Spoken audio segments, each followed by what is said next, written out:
Welcome back to Economics 101. Today we're going to talk about the Laffer curve, or as I like to call it, economic malpractice.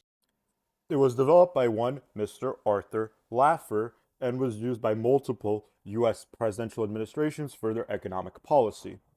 Now, what the Laffer curve states is that there is a relationship between the tax rate and government revenue. It states that if the tax rate was 0, the government collects no revenue, and if the tax rate was 100, the government would also collect no revenue because there's no incentive to work.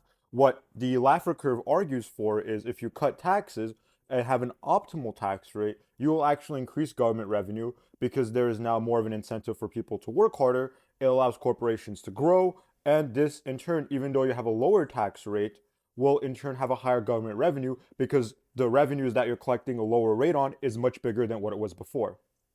And in theory, this works. So why the controversy? Why is this idea just so controversial? And why am I calling it economic malpractice? Simple. While this theory works on paper, it doesn't work in practice. Very simply put, because this has three main issues. And we're going to get into why this doesn't work. When I first heard about the Laffer curve, I assumed it was an aggregate rate, which is one of the first issues with it.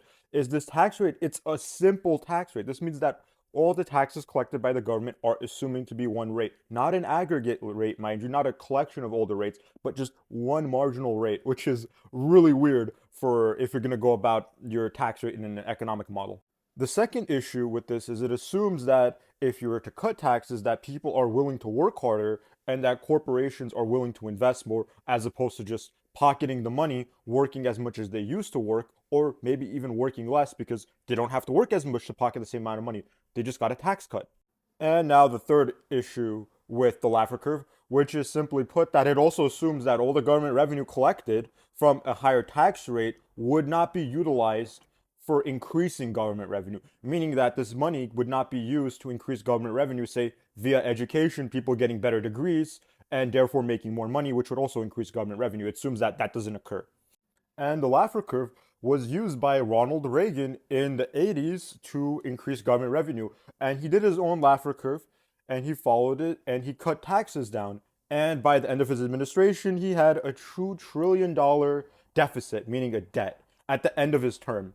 Even though, according to this, he should have actually increased government revenue, the opposite happened for mentioned problems with this. Even though some paper works, in practice, it doesn't end up working. And the reason it doesn't end up working is it's too simplistic. For a Laffer curve to work, you would have to have multiple rates. You would have to assume roughly what the return on government revenue would be if you were to increase taxes, meaning the government collects the money, they invest it somewhere. What is the actual return of that? Compare it to what you would get in the private market.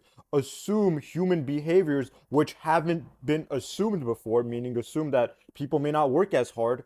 Take that all into consideration and then base it off. But however, ever since this idea was developed, this has been like catnip. The government is a junkie for Laffer curves, and they've been used ever since the Ronald Reagan administration. And as you guessed it, this is still being used in the modern day, this time under Trump, to decide the most recent round of tariffs in 2025. Even though in the past this has not been shown to work, the US government is still adamant about pushing forth these economic models and ideas that, quite simply put, are not developed enough to be used in a practical sense. It's like trying to, push a car that only has three wheels instead of trying to figure out how to have a fourth wheel. Follow if you enjoyed.